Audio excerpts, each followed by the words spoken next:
I've been pretty lucky this time with Steam Next Fest, or maybe lucky's not the right word. I've just picked games, and so far all the demos have immediately translated into going on my wish list and just waiting on them to come out at this point. Nice. Uh, I've played a few, not as many as I would normally like to play. But I was going to ask you at some point, John, how was Frosthaven? it is pretty good. Okay. Because I didn't even realize I apparently had wishlist that at some point in time. And I got an email saying, hey, Frosthaven has a demo. I went, oh. And then I saw that you and one of our friends had played it. Yeah, we pretty much. We played it a little bit, like with three of us, and then me and one other buddy was playing it. Frosthaven, for anybody that is wondering if you played Gloomhaven, very, very, very similar. But yeah, I've played a few demos. I was gonna look. I've played Frosthaven. I played name of it. Let me look at my recent game. Played a game called Abyssus. Abyssus is pretty good. It's probably the one I've enjoyed the most so far. It's a third-person roguelike game, or a first-person shooter roguelike game that has like, it's pretty fun because it's the movement in it is pretty good. Everything's fast paced. You can get you get a double jump and a dash forward, so you can zip around pretty good. So it's got some good mobility. It's got some good mobility to it. It's interesting. There's 4 weapons available in the demo, and each weapon, not everything is available in the demo, but there's 4 different weapons, and each weapon can have like a different barrel and a different secondary firing mode, because the way they classify it is primary fire, ability, and secondary fire. And between like the different weapons they have and like their elements that you would essentially, your power-ups are just different element types that get added on to the different firing modes. It's a really fun game so far. I've played a few hours in the demo, and yeah, at this point I'm just waiting on that game to come out because I'm gonna play the shit out of it when it comes out. Also played a game called the other main one that I played up was a game called Jump Ship. I saw you hop on that. Jump Ship is... It sounds interesting because that was one I was looking at. It's a sci-fi like kind of salvage game where in the first mission of the game, where it's like the prologue mission, you essentially escape a planet with a ship that's kind of broken down, and then you go on missions, and during the missions you like, it almost looks like a roguelite map, where you have your starting point and then you pick one of 2 or 3 locations to go to, and then from there you go to another one, but at each location, like each location there's like broken down ships and things like that you can go on and loot containers, but there'll be like pirates and like space pirates and that are attacking you that you got to shoot down. There's ship combat. When you say ship combat, like you're actually controlling the ship? You're controlling the ship. Okay. And controlling the ship, the game is made for co-op. There's the person who flies the ship has control of I guess ship guns, and then there's a secondary, like for a second player, a weapons control station. Okay. That's where I was gonna go. Was like, is there different parts control? But yeah, there's different weapon controls. I assume as you upgrade your ship or get a better ship, you can add more modules and stuff to it. But in the beginning, you're limited because you essentially have like a wall on the ship that as you unlock, or that has like a generator that you input into it, and then it has so many like lit up squares on it. Yeah. And everything that you want to put on there has to be completely covered by the lit up squares, and a lot of them are taken up by like the normal ship function type Yeah. stuff. So like reactors, engines, things like that. So as you continue to play and you unlock like a larger and larger map that you can put out there, like you can have multiple different weapons in the weapons control station that you actually have to go and install on the side of the ship. You don't just get to shoot infinitely. Like you have to gather resources in the mission to craft more ammo for all the different weapon stations, and then go outside the ship and Load them. and like some of them you have to go outside the ship and load it, and then there's like a ammo station that you can load up. But if you want to swap out weapons that the ship has, you gotta go outside the ship and load them, like swap them out and load it up. But yeah, you basically fly the ship around till you get close to a point, and then you jump off the ship and like fly in your spacesuit and fly out there, and then you have like repair tools. There's a ton of different weapons because there'll be like kind of like sentry robots and stuff that are kind of flying around guarding the stuff that you're salvaging that you have to take out. It's pretty fun. Only played like 2 missions of it so far, but it kind of gives you the gist of the game, and it looks like it's going to be a lot of fun. Opposite of me, I've been playing Dead as Disco. Oh, I saw you got on that. That's one of like the top trending ones right now. Yeah, because I actually caught wind of it before Next Fest, and was actually happy to see that it put out a demo for Next Fest because I think it's the same one they put out a couple months ago, because they did put out like a technical demo for a little while for people to mess with. It is Rhythm Sifu. Okay, so the quick little preview I saw of it, that's what I thought. It was like, this looks like a Rhythm Sifu. It is Rhythm Sifu. The little demo it has 2 main modes. It has the Endless Disco mode, which you can just go through the list of tracks that they have in the game, and you just beat up enemies to that track until it ends and you get a score for the leaderboard. Or if you're real fancy, you can import your own songs and play those on it. And then it has one of the actual levels, because the main story it's trying to tell is you play as Charlie Disco and you have died, but through some shenanigans you've come back to life, and you're now trying to figure out why you died. So you have to go fight the 7 idols, who are all sort of different genres of music styles. And like the one they have in here, Hemlock, he's sort of he's designed as punk, but the song they have going through the level is more like glam rock. But yeah, so you got your hits, your counters, dodge, you have your fancy takedown. More or less, you don't have to beat up people to the music, but if you do, and you do more damage and stuff like that, you have your fancy fever rush where you beat up people with nightsticks. Overall, it was very entertaining little demo, because like it wasn't like the full level. It was just literally, they said it's a prototype of how they have it sectioned off. So like you're just gonna have like different sections you run around through, like an actual map leading up to the boss fight. But I mean, it was fairly interesting, because you had your initial ballroom where you're just fighting people. Then you ended up in a subway where you have trains coming out different ways that you have to dodge to when they're coming at points of the music. Right. Which eventually leads to a nice little offset where they both come on, lights flash, and send you to another room. Yeah, overall, I have fun with it. Nice. It's rhythm games and it's Sifu. I'm completely fine with it. Nice. Dead as Disco is going to be a phenomenal game when it comes out.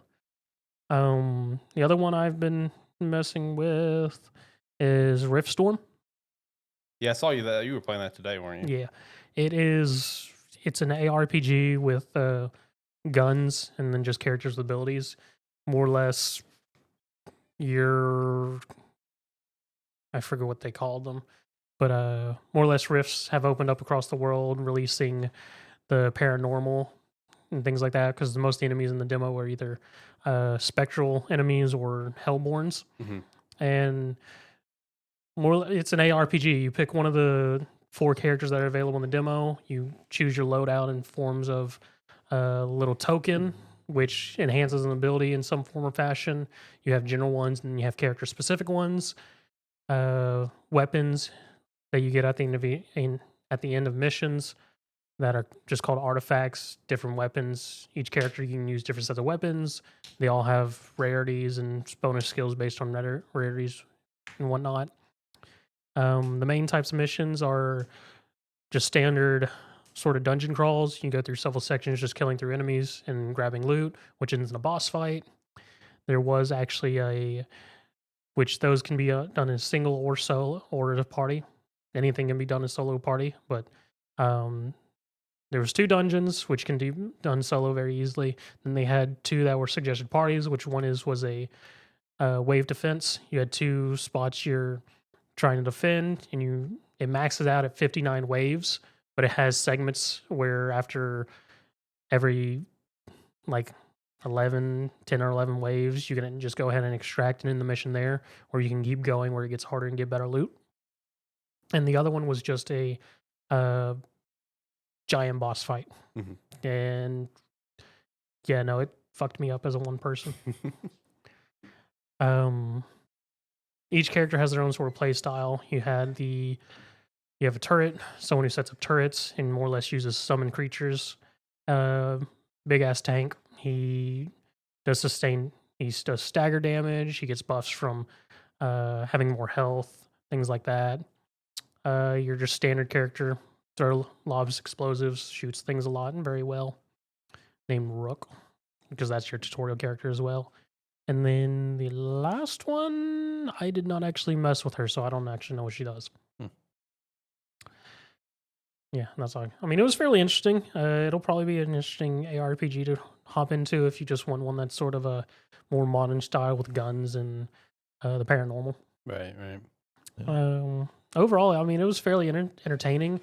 It does try to overwhelm you a bit, which can be a slight pain, but I mean, it's sort of standard with some ARPGs. Right. But I mean, for people who aren't used to ARPGs, I could very well see down the initial staggering of just how much it overwhelms one, not being great. Because like, even on the dungeon levels, there's points in it where I was just like, that's a lot of mobs on the screen. Right. And the last one I've been messing with is Terminull Brigade, which is the best way to say it, it's a PvE hero shooter. Okay. Because you choose a mission, you can do it up to 1 to 3 players. You pick a character, and the demo was 3 playable characters. They each have their skill sets and whatnot. More or less, a map consists of zones and then boss fights. At the end of each zone, you're able to... It's because it's got roguelike elements. So at the beginning, you get a perk, choosing one of the 3 gods of this virtual realm you're currently trying to fight in and stop a virus from taking over. So you take one of their initial perk sets, which gives you a couple skills and a couple passives to start you off with. Then after you've cleared through each zone, you can pick up another perk, which is just randomized from the pool. And then you can have a perk that is on your primary ability,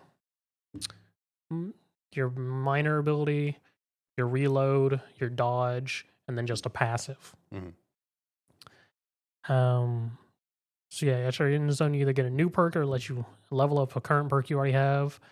After so many rooms, you'll have a boss fight, which once you complete, you'll get access to, I forget what they were called, but more or less it's a specific perk to that character, and you can only have one of them in a run.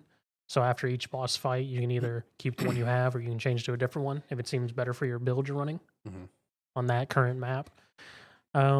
Overall, it was very entertaining. I enjoyed the 2 characters I was able to play. They were very fun with different play styles, which were very viable to be able to succeed on just as one person.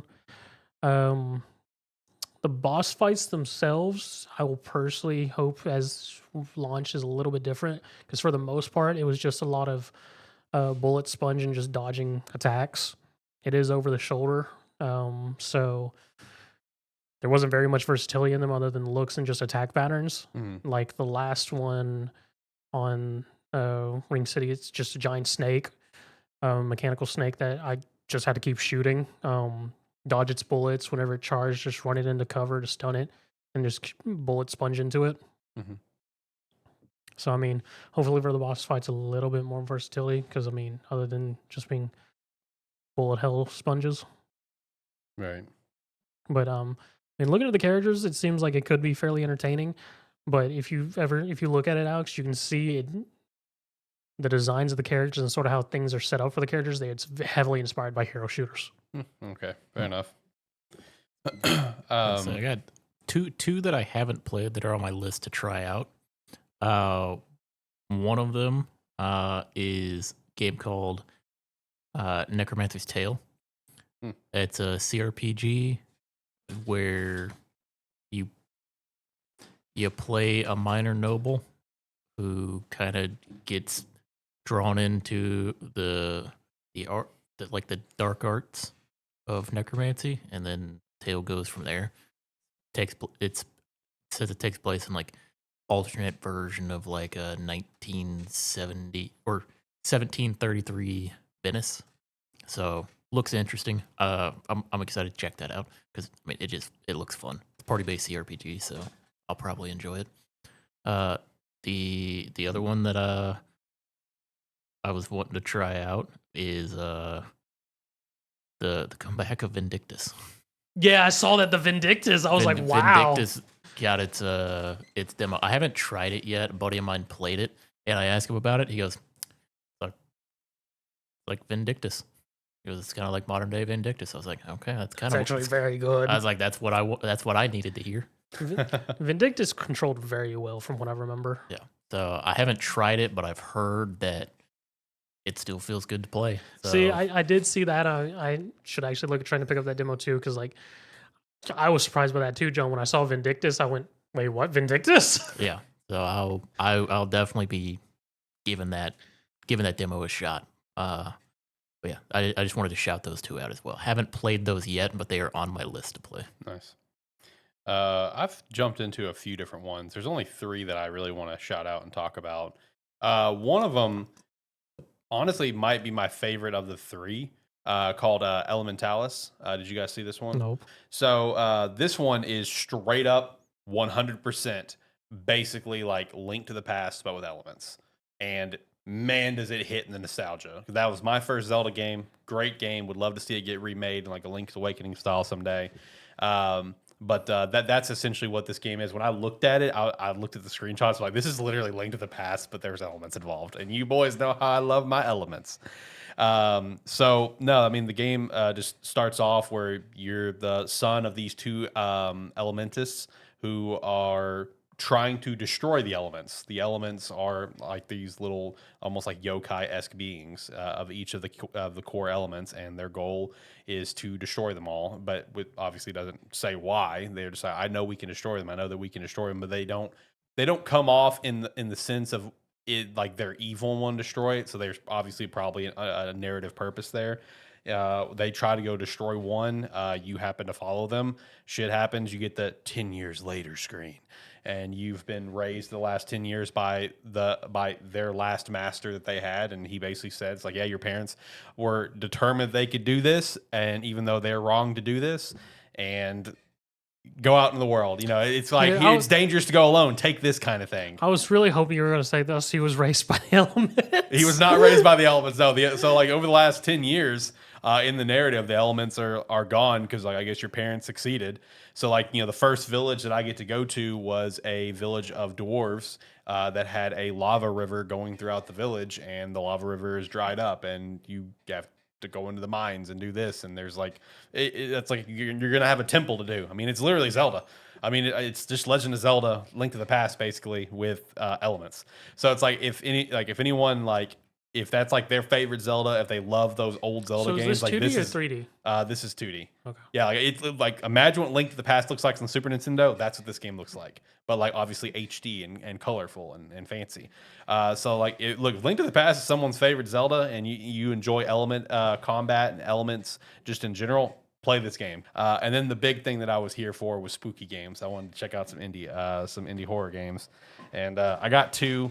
that really enjoyed. One of them is already kind of popping off on its own, so it's not like I'm bringing any additional light to a game. And that's no, I'm not a human, or no, I am a human. That's what it is. No, I am a human. Isn't that more of a thriller game than a horror game?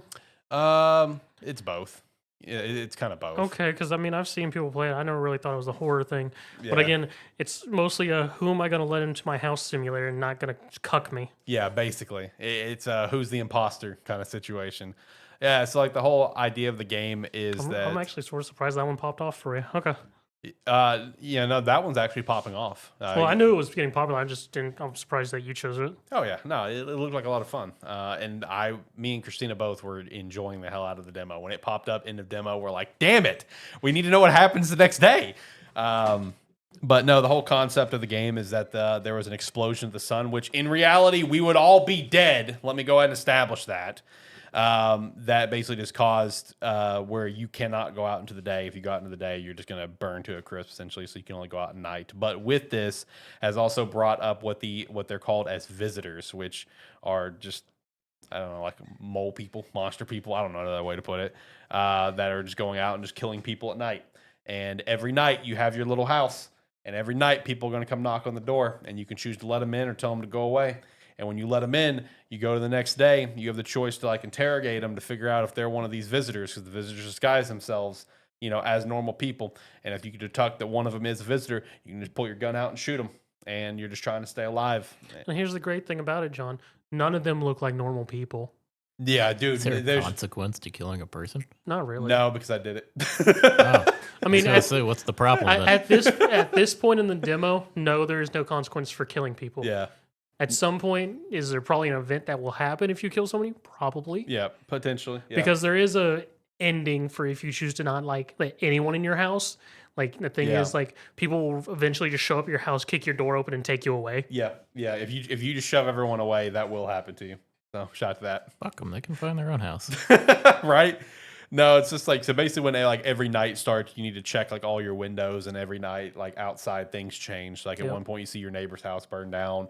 There's a couple nights where at one window you see a visitor just out and about doing its thing, like looking all creepy, just standing there pointing or holding a soldier's decapitated head in their hand. And you go to the other window and you see a bunch of dead soldiers on the ground.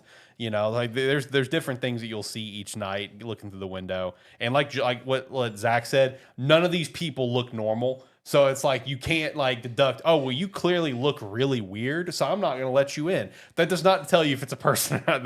They all look visibly very, very strange.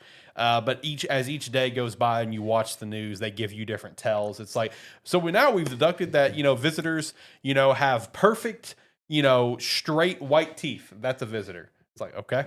They have dirt under their fingernails because they dug up from the ground. This is just like the psychological thriller version of Contraband Police. Pretty much. Basically.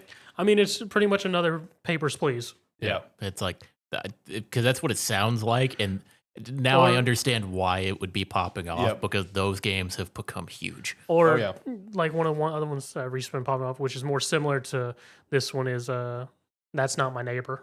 Oh, yeah. I saw that one. Yeah. So, each day you got to just kind of figure out if you've got a visitor in your house or not, because if you leave them, they're going to kill people in your house, and you don't want that to happen.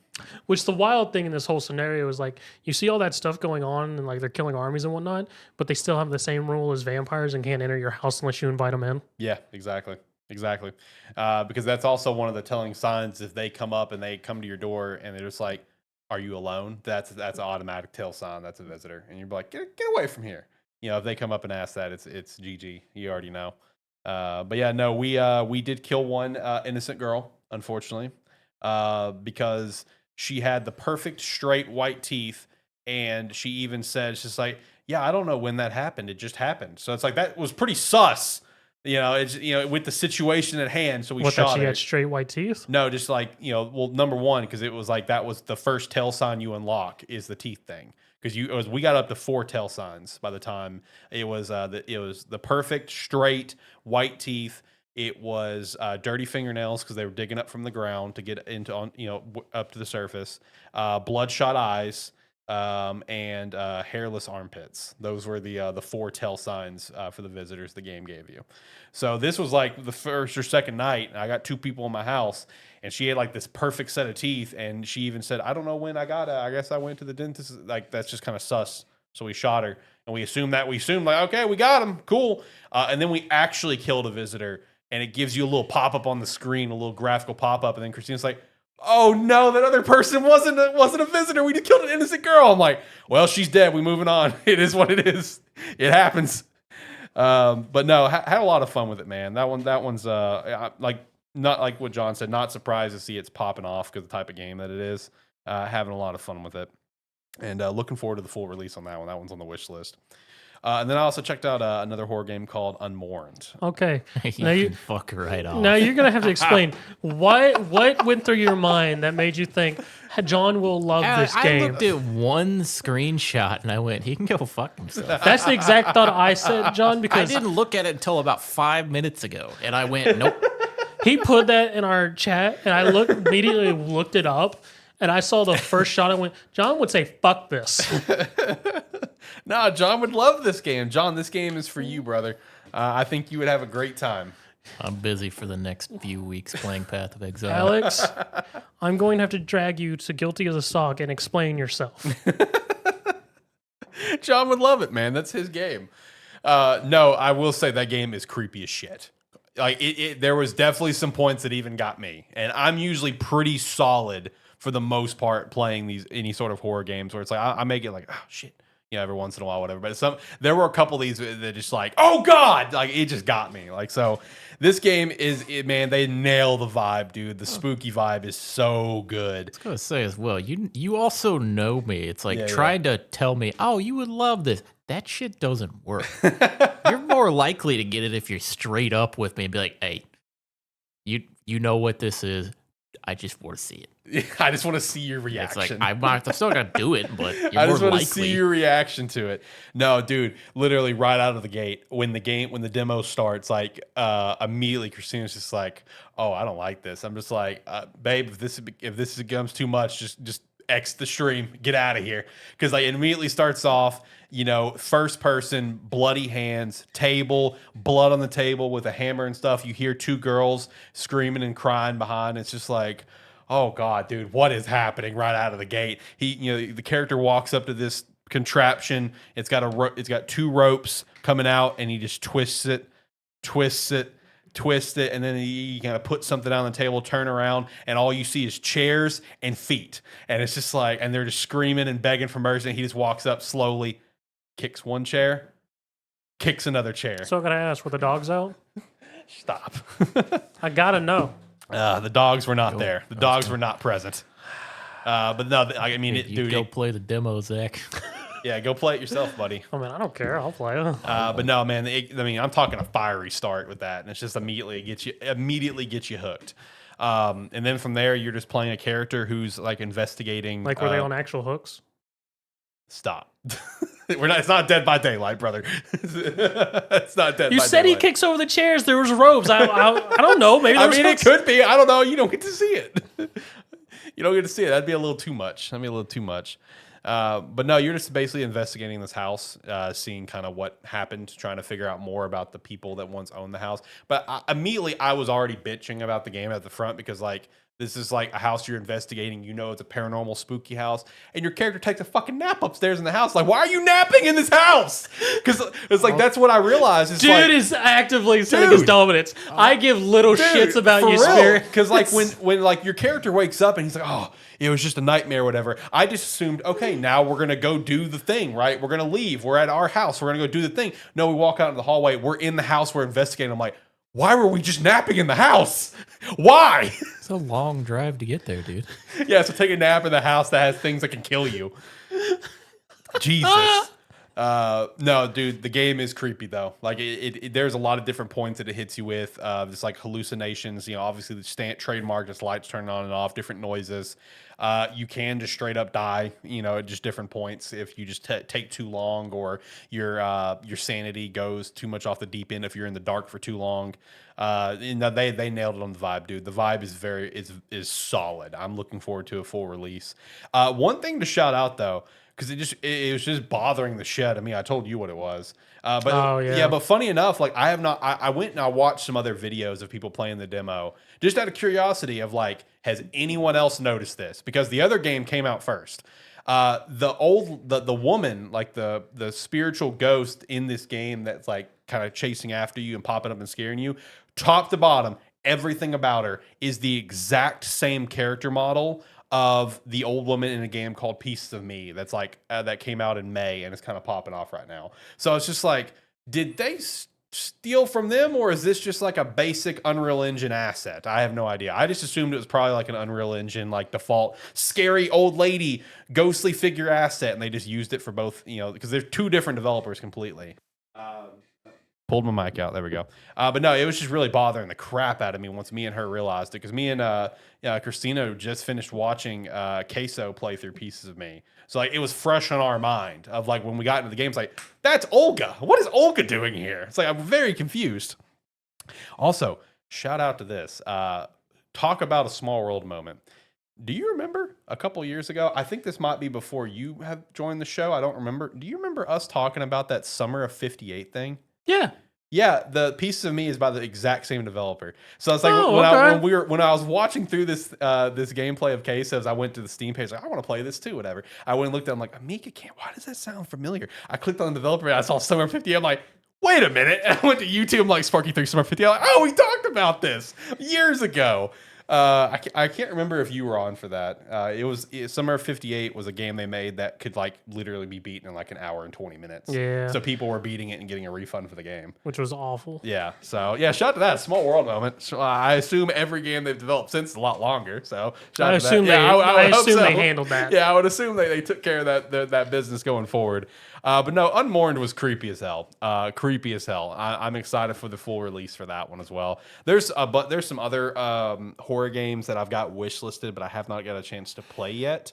I'm drawing a blank on their names. I know one is like, okay, so one of them, based on all the description, I couldn't tell if it was like a Dead by Daylight multiplayer game, because if it's that, I really don't want to play it. I'm good. I want to play like single player stuff, but I know it's multiplayer, but I couldn't tell if it was PvP or PvE. But it was like called like Cult of the Child Eater or something, where you're just you're a bunch of kids trying to run away from like nuns that are trying to eat you and shit. I don't know. It looked creepy, but I don't know if it's like a Dead by Daylight thing where like the nun is a player, or if it's that sounds more like a NPC. devoured style game. Yeah, I don't know. But that was one that I had wishlist as well as a few others. But no, Unmourned is pretty sick. I enjoyed the demo for it. It was creepy as hell. That's for damn sure.